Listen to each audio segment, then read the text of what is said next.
ఈ వీడియోలో కనిపిస్తున్నది బ్రదర్ క్రాంతి 10 ఇల్లులు మాత్రమే ఉండే చిన్న విలేజ్ అయినది. Telugu medium education. నాన్న చనిపోయారు. ఇది మాత్రమే బ్రదర్ క్రాంతి బ్యాక్గ్రౌండ్. దీనికి తోడు 10th కంప్లీట్ అయ్యాక IIIT సీట్ వచ్చినా కానీ బీటెక్ లో సరిగ్గా చదవలేకపోయారు. ఫ్యామిలీ ఇంకా ఫ్రెండ్స్ వీడు లైఫ్ అయిపోయిందిరా, కొలాప్స్ రా వీడి లైఫ్ అన్నారు. ఏదైనా ఇన్నోవేటివ్ స్టార్ట్అప్ చేయాలని ఇంటర్ లోనే ఆయనకు ఆశ పుట్టింది. స్టార్ట్అప్ కోసం ఇన్వెస్ట్మెంట్ కావాలి కదా, నేను జాబ్ చేస్తాను అనుకున్నాడు. బ్యాంక్స్ లో ఉన్న కఫేస్ లో ఒక క్యాషియర్ గా పనిచేశాడు. వైజాగ్ కంపెనీలో door to door marketing job చేశాడు.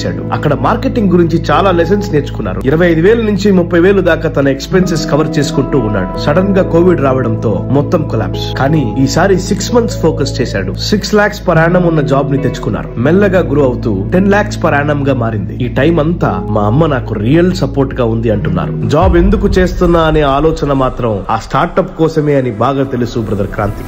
ఆ స్టార్ట్అప్ ఏదో కాదు, అదే డ్రీమ్ అహెడ్ లెర్నింగ్ హబ్. ఇది ఒక ఎడ్యుకేషనల్ కన్సల్టెన్సీ ఫర్మ్ అండి. 2025 మేలో స్టార్ట్ చేశారు. 2 months లోనే 20+ పిన్ కోడ్ ఫ్రాంచైజెస్ ని సెల్ చేశారు. చూడండి, ఎప్పుడు వస్తున్నామని మ్యాటర్ కాదండి, ఎలా వస్తున్నామనేదే matter. Brother Kranthi calculated risk తీసుకొని తన సర్కిల్లో ఉన్న అంతమంది వీడు వేస్ట్ అయిపోతాడు అన్న అదే క్రాంతి బ్రదర్ ఈ రోజు సక్సెస్ఫుల్ గా స్టార్ట్అప్ ని లాంచ్ చేశారు. ఈయనలో రగులుతున్న ఫైర్ ని చూడండి. తెలుగు మీడియం ఎడ్యుకేషన్ బ్యాక్గ్రౌండ్ లో నుండి వచ్చి తనలాగా చాలా మంది ఆంటర్ప్రెనర్స్ ని తయారు చేయాలని ముందుకు దూసుకొని వెళ్తున్న బ్రదర్ క్రాంతిని మనము మీడియా సల్యూట్ చేస్తుంది.